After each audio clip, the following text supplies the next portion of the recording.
Hi friends, கர்த்தராகிய இயேசு கிறிஸ்துவின் இனி நாமத்தினாலே உங்கள் அனைவரையும் வாழ்த்துக்கிறேன். இந்த நாளில் கூட ஒரு பெரிய ஒரு மெசேஜ் இல்லை, ஒரு சின்ன ஒரு தாட்டு தான்.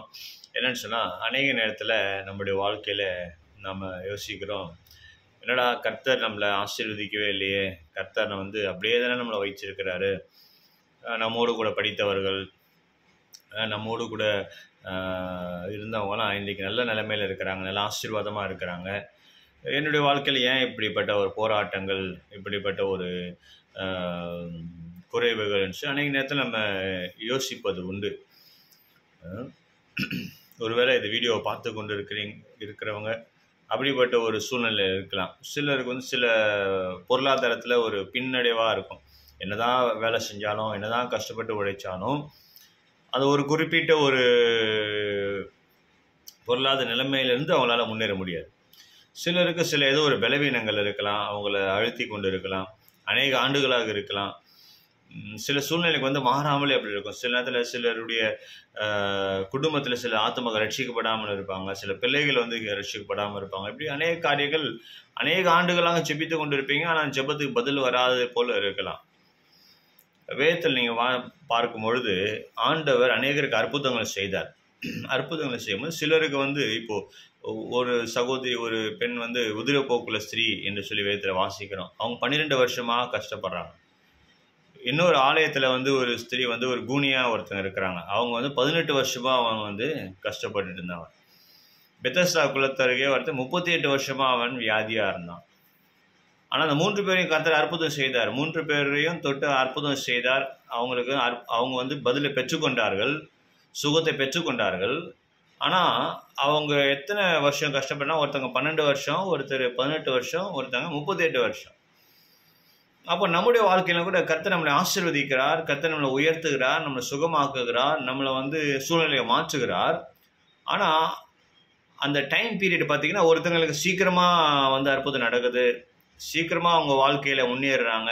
சிலருக்கு கொஞ்சம் கால தாமதமாகுது. ஆனால் ஒரு காரியம், கர்த்தர் கண்டிப்பாக உங்களை ஆசீர்வதிப்பார்.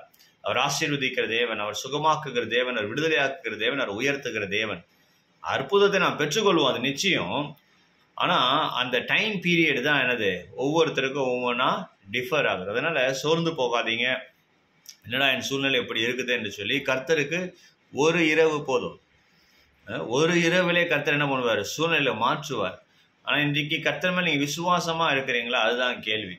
ஏன்னா கிறிஸ்தவ வாழ்க்கையே விசுவாசித்து நம்ம நடக்கிறோம். நாம் தரிசித்து நடப்பவர்கள் இல்லை, நம்ம விசுவாசித்து நடக்கிறோம்.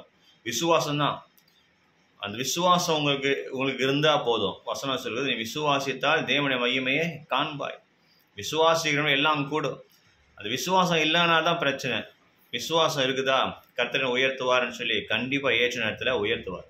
அதனால் இப்போ இருக்கிற சூழ்நிலையை பார்க்காதீங்க. இன்றைக்கு கர்த்தர் உங்களுக்கு என்ன ஊழியத்தை கொடுத்துருக்கிறாரு, இன்றைக்கு கர்த்தர் உங்களுக்கு என்ன வேலையை கொடுத்துருக்கிறாரோ அதில் உண்மையாக இருங்க. கர்த்தரை ஸ்தோத்திரம் பண்ணுங்க, கர்த்தரை துதிங்க, கர்த்தரை ஆராதிங்க, சபைக்கு போங்க, காணிக்கை கொடுங்க, இல்லாதவர்களுக்கு உதவுங்க, உங்களுடைய வேலையில் உண்மையாக இருங்க, உங்களுடைய ஊழியத்தில் உண்மையாக இருங்க. ஏற்ற நேரத்தில் உயர்வு உங்களை தேடி வரும்.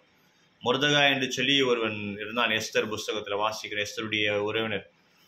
அவன் சாதாரணமாக அந்த அரண்மனையில் வேலைக்காரனாக தான், ஒரு வாட்ச்மேன் மாதிரி தான், செக்யூரிட்டி மாதிரி தான் அவர். அப்போ ஒரு வாட்ச்மேன், அவர் செக்யூரிட்டினா அவருடைய நிலைமை பாருங்கள், சாதாரண கீழ் தட்டில் நிலைமையில் இருக்கிறவர் தான். ஆனால் அவர் ஒரு நாள் ராஜாவை காப்பாற்றிருப்பார். சும்மா சுருக்கமாக சொல்லிடுறேன். ஆனால் அவருக்கு எந்த ஒரு உதவியும் அவருக்கு செய்திருக்க மாட்டாங்க. ஒரு நாள் ஒரு இரவில் ராஜாவுக்கு தூக்கம் வராது.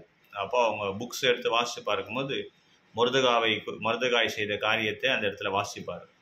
அடுத்த நாளே என்ன பண்ணுவார், அவனை கூப்பிட்டு, யார் இந்த மொர்தெகாய், ஏன் அவனுக்கு உதவி செய்யாமல் நீங்கள் விட்டீங்க, ராஜா என்னுடைய வாழ்க்கையை என்னுடைய ஜீவனை அவர் காப்பாற்றிருக்காருன்னு சொல்லி அந்த மொர்தெகாயை ஒரே நாளில் அந்த ராஜா என்ன பண்ணுறாரு, உயர்த்தி உயர்ந்த ஒரு இடத்துல வைப்பார்.